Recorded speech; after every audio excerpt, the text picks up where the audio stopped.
Here's a look at the Black Series Obi-Wan Kenobi and Anakin Skywalker from Attack of the Clones.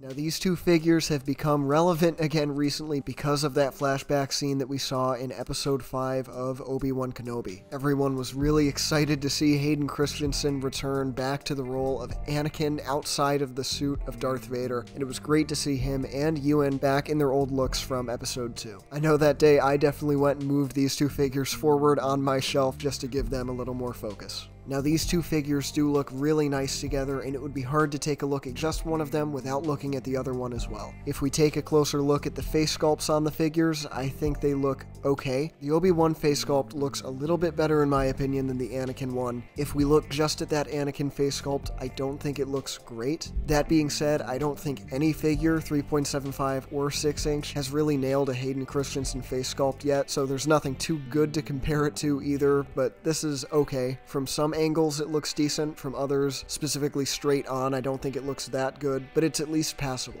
Looking back over to the Obi-Wan face sculpt, I do think this one looks a little bit better. It doesn't perfectly look like Ewan, but I think the hair and beard on this face carry it a little bit further to accuracy than the Anakin face, especially compared to the recent photoreal release of an Attack of the Clones Obi-Wan in TVC. This thing looks a lot better. Speaking of the hair on the Obi-Wan figure, I just want to talk about the hair on both of these figures in their Attack of the Clones appearance, because I think the hairstyles that each of these characters had in this movie are pretty iconic. I mean, who can really forget the Jedi mullet that Obi-Wan rocked in that movie? And even looking at Anakin's hair, especially with that Padawan rat tail in the back, it really nails that look from Episode 2. Moving down to look at the bodies on the figures, I want to say that the sculpts on each of these does look pretty nice. The paintwork is decent on each of them, although Anakin specifically stands out a little bit better to me. I especially like on Anakin's robes the leather details that are on there and how they stick out at the bottom there. I think the color and materials on those looks really nice and stands out well against the rest of his robes. The biggest standout thing to me on Obi-Wan is probably his boots. He has a really nice kind of maroon, brown, shiny color. His boots have always stood out in the movie to me, and on the figure they stand out as well, and I mean that in a good way. Obi-Wan's look is a lot more lighter, one-color beige looking, so it's nice to have details like the brown belt and the reddish-brown boots stick out and break through that look. Even though these body sculpts look nice, the articulation on these Jedi bodies is never very nice, whether you're looking at 6 inch or 3.75. Sometimes it can even be hard to get the figures to hold lightsabers in both of their hands. Now, with each of these figures here, you can see I was able to get that to happen. In fact, you can see each of them is in a slightly different pose, so you do have some freedom there with what you can do, but it still isn't great, and it's certainly a lot more limited than other 6 inch figures that we've seen released recently, so I'd like to see a little bit better articulation on newer Jedi figures. Now, of course, I had to set these two up in a sparring pose just because of that episode of Obi-Wan that we got. Normally when you think of them fighting, you think of Episode 3 and their looks from that film, but seeing them spar as Master and Padawan in their Episode 2 outfits was really nice to see, and it adds something special that you can do with these figures now.